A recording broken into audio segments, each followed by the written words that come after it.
So if you've been in the digital marketing or the online business space for any amount of time, you surely have heard of a thing we call leverage, all right? People talk about leverage all the time within business. It's basically applying the physics terminology of a lever to the aspects of business. So if you think in physics, if you want to move a ton of weight, literally 1 ton, then probably picking it up and dragging it isn't going to be the best option. You have a very small amount of leverage. It's just you and the problem. Versus you put a long enough lever underneath the weight, then you're able to move it. It was Archimedes that once said, "Give me a lever long enough and I'll move the world." This is what we're talking about when it comes to leverage, and this is what we're talking about when it comes to business, leverage in business. Leverage in business allows you to move greater things at a much faster rate. It allows you to have lower input with higher output. This is why leverage is so important, because every single business owner on the face of the earth only has 24 hours in a day. Usually leveraging your time and your money are going to be the two things that you can adjust. Think of those as your lever. So you have time and you have money. These two things create your lever. These are the two different variables that you can change in order to change what sort of output you're getting from your business. Let's say you have a task that requires lots of money, lots of time, and gives out very little output. This would be a low leverage task versus something where you put in very little time and very little money and get a high output. This is a high leverage task. This can come to things like offers, your audience, your product, your fulfillment. All of these different aspects of your business can be affected via time and money in order to create bigger levers for your business. One of my favorite levers is what I like to call systems. Systems are usually based off of software or based off of teams of people in order to get certain things done.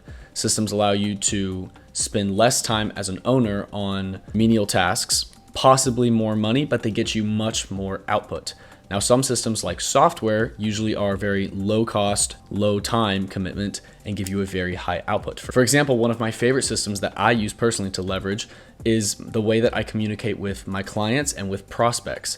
Basically, I have an AI automated system that I've already built a couple months ago to handle all of the generic messages, and then I handle all the personalized messages. So if somebody needs help solving X problem, whenever X problem changes, that's when I step in. But whenever I need to get their name or their email or their phone number, questions that I ask everybody, then I can automate those tasks using systems. That is called leverage. Now, as an online business owner, it can be difficult to understand where you can build leverage and why it's so important. So I want to talk about that a little bit in this video today. When you're running a business online, especially through Instagram or through a social media channel, a lot of things are in your control, but more things are out of your control.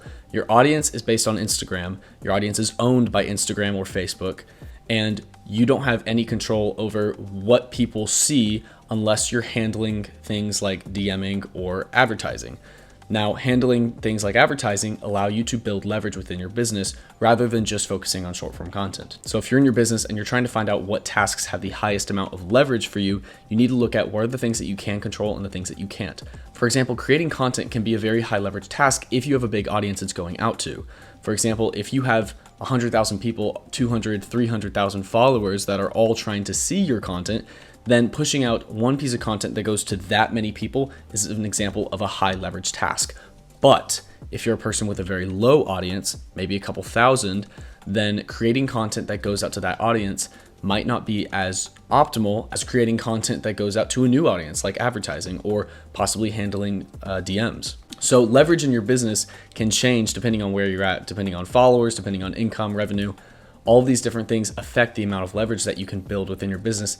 That's why it's so important to have somebody else that understands leverage and understands what kind of leverage you need in your business to come in and place leverage into your business where it's needed. Leverage that an agency builds for one company may be completely different than what it builds for the other. But a lot of agencies, most agencies and most coaches and consultants will build the same product for multiple different audiences, for multiple different avatars. And the problem is that it's not one size fits all. Online business is an incredibly complicated niche that has a lot of variables. And the fact is you can't automate things like strategy. That's why being a coach or consultant is so recession proof, because things like AI or untalented people can't replace what you're doing. They can't replace your strategy. A robot can't come to a business and say, you need this kind of leverage placed into your business. An AI consultant can't look at your business and say, okay, your ads aren't performing well here, you have this many followers, you have this much income, this is where you should be putting your time.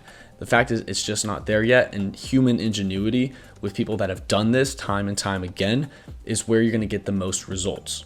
Now, finally, the last thing that I want to talk about is leverage and scalability, all right?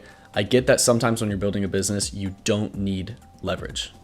I said it, you don't need leverage all the time when you're building a business, especially when you're starting out. Sometimes you just need violence. You just need to attack the problem as many times as possible, as often as possible, in order to get the results that you're looking for. Alex Hormozi talks about that a lot. Leverage is a very good thing, but sometimes it's just pure violence. It's pure hard work, all right? But if you're trying to scale and you already have a good product, and you're trying to get more people into your business, you're only gonna have 24 hours in a day. You're only gonna have so many slots that you can handle within your coaching practice.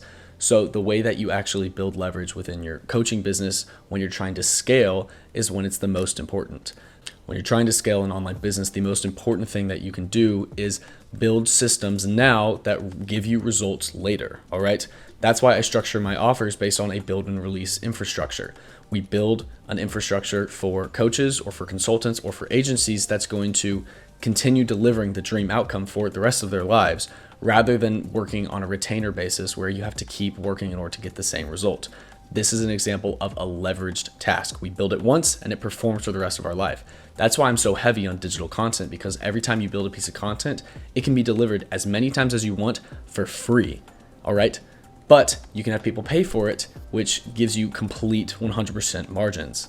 This is why I'm really heavy on coaches building their own memberships, their own courses, their own stores, because it gives them the ability to deliver lots of value to lots of people without taking up any of their time on the back end. Now, I appreciate you watching this whole video of me talking about leverage. I hope that's given you some insight into what it's like to run an online business and the things that you actually need in order to scale your business today. So if you have any questions, go in the comments and I'll be sure to get back to you, or shoot me a DM on Instagram. I'd be happy to talk. So thank you for watching this video, and I'm looking forward to seeing you next time.